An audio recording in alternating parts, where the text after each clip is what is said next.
रीवा में अखिल भारतीय पूर्व सैनिक सेवा परिषद के मध्य क्षेत्र की 2 दिवसीय प्रतिनिधि बैठक और 27वें कारगिल विजय दिवस समारोह की तैयारियां पूरी कर ली गई हैं। इसी सिलसिले में परिषद की जिला इकाई की एक महत्वपूर्ण बैठक सिरमौर रोड स्थित नंद विलास होटल में आयोजित की गई, जिसमें प्रदेश संरक्षक एवं पूर्व विधायक लक्ष्मण तिवारी तथा संगठन के राष्ट्रीय सचिव सरजेश रमेश पांडे विशेष रूप से उपस्थित रहे। बैठक में राष्ट्रीय सचिव ने बताया कि देश के विभिन्न राज्यों से लगभग 150 प्रतिनिधियों के रीवा पहुंचने की पुष्टि हो चुकी है। इस 2 दिवसीय आयोजन में सेना के कई वरिष्ठ एवं सेवानिवृत्त अधिकारी, संगठन के राष्ट्रीय पदाधिकारी तथा विभिन्न प्रांतों के प्रतिनिधि भाग लेंगे।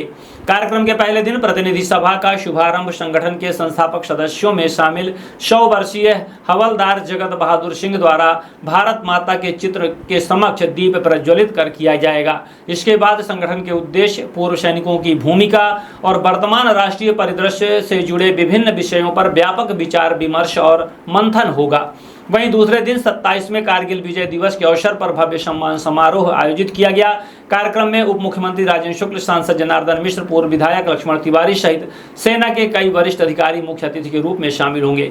इस अवसर पर कारगिल युद्ध सहित विभिन्न युद्धों में देश की सेवा करने वाले रीवा जिले के वीर सैनिकों की वीरांगनाओं, वीर माता पिता तथा वर्ष 1962 से 1965 और 1971 के युद्ध में शामिल हुए सैनिकों का सम्मान किया जाएगा। साथ ही समाज और प्रशासनिक क्षेत्र में उल्लेखनीय योगदान देने वाले पूर्व सैनिकों एवं जिले के चयनित सामाजिक कार्यकर्ताओं को भी सम्मानित किया जाएगा।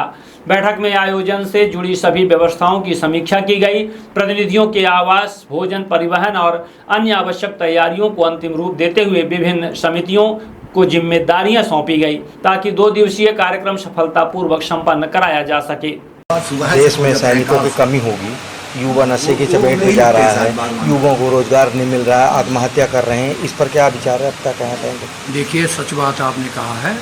इस देश में युवाओं को प्रोत्साहित करना चाहिए।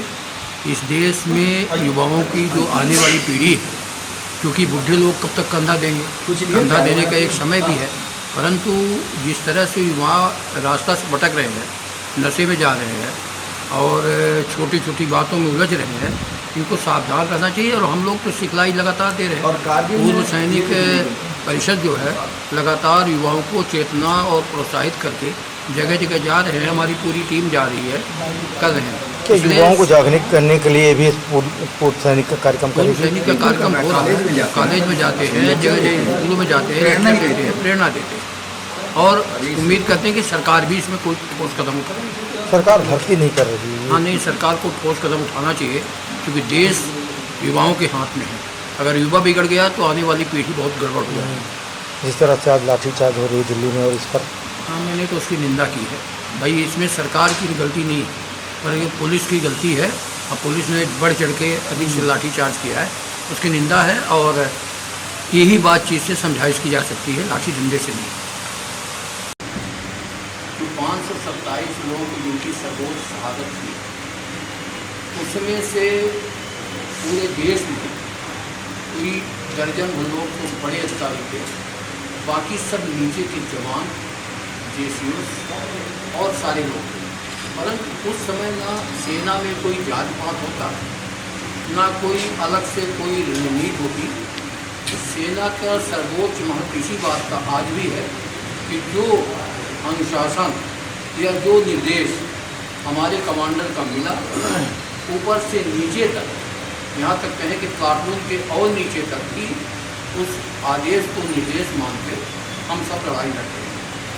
कारगिल युद्ध का जो आज 27 वर्ष से निरंतर हम मना रहे हैं, मैं तो अनुरोध करूँगा मध्य प्रदेश सरकार से कि इसको शासन एक बार करके, जब इतना खर्च, नाजायज़ खर्च चारों तरफ हो रहे हैं और बेकार की चीज़ों का बंटवारा हो रहा है, तो अगर इस महान सूरवीरों का, बलिदानियों का, इसको अगर सरकार मनाए और सरकार इस पर जोर से, तो हम लोग तो सहयोगी हैं। अभी तो हमारा आज आपके साथ बात करने का अर्थ है कि जो हम आगे 26 जुलाई हम जो मनाने जा रहे हैं, हम सेना के लोग और उन लोगों को भी शामिल कर रहे हैं, चाहे वो सिविलियन हो, जो राष्ट्र पर समर्पण है, राष्ट्र को गंभीरता से लेते हैं, समाज में कहीं बंटवारा नहीं चाहते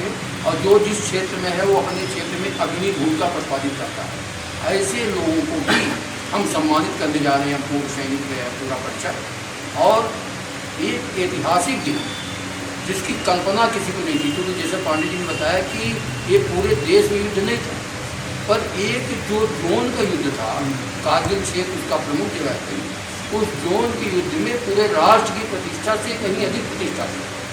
और जब पंडित अटल बिहारी वाजपेयी जी, जो हमारे उस समय प्रधानमंत्री हुआ करते थे, उनका पूरा सपोर्ट था सैनिकों के लिए। कुछ चीज़ें पंडित अटल बिहारी वाजपेयी की आज भी, जैसे जब एक कोई शहीद होता था उस समय बंदूक आती थी और ये बक्सा आता था, ये छोटी मोटी चीज़ें उनकी निशानी आती थी घर पे। परंतु जब से वो प्रधानमंत्री बने तो एक नया काम शुरू हुआ कि उनकी बाड़ी पर चाहे जितना खर्च हो, अगर लद्दाख से बाड़ी आनी है तो लद्दाख से जहाज़ से आएगी, फिर ट्रेन का पॉइंट होगा तो ट्रेन से आएगी, और फिर इसके बाद अगर पॉइंट आया कि नहीं ट्रेन नहीं जाएगी, वहाँ बस से जाएगी, जीप से जाएगी, कार से जाएगी। तो यहाँ भी सेना की टुकड़ी आकर, जो जहाँ नियरेस्ट सेना है उनकी टुकड़ी आकर उनको सलामी देगी, अंतिम सलामी उनको देकर और फिर हम उसका मनाते हैं विजय दिवस। उस समय मैं उदाहरण बताऊं तो मेरे घर में ही शादी थी, लेकिन उस चीज़ को हम लोग कह नहीं सकते घर में। उस समय विवाह का या कोई अन्य कार्य का कोई माहौल नहीं था। पहला ये था कि कैसे किसी तरह से अपनी ज़मीन को मुक्त करें, क्योंकि उन्होंने मेरी ज़मीन कब्जा करा। और जैसे अटल जी ने, आप लोगों ने भी समाचारों पत्रों में हर जगह देखा ही होगा, तो बिल क्लिंटन ने बुलाया उनको, ये सहवाग तमाम भाग रहा था, चाइना गया, फिर अमेरिका गया। फिर उन्होंने कहा कि जब तक हम एक इंच ज़मीन अपनी नहीं खाली करेंगे तो हम भारत से नहीं जा सकते, हमें किसी से बात कर सकते। और इसी लक्ष्य के साथ था।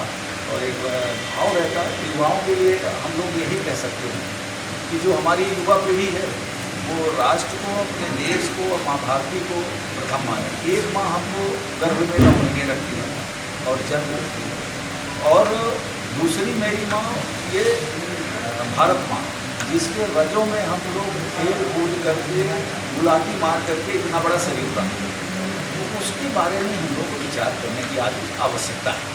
और जब हम ऐसे मंथन करेंगे तब हमारे सब में राष्ट्र का एक भाव आएगा, प्रेम जागृत होगा कि मैं अपने राष्ट्र में। तो युवाओं का मेरा यही कहना है कि ये अपने राष्ट्र के प्रति, अपने माँ भारती के प्रति उनका समर्पण एक भाव है, जिससे हम ने जन्म लिया और जिस पर हमने, तो वो हमेशा आगे जाकर के सक्सेस होंगे। वो किसी भी परीक्षाएं हों या किसी भी क्षेत्र में अगर वो जा रहे हैं तो हमेशा वो अपना 100% सफलता प्राप्त करें।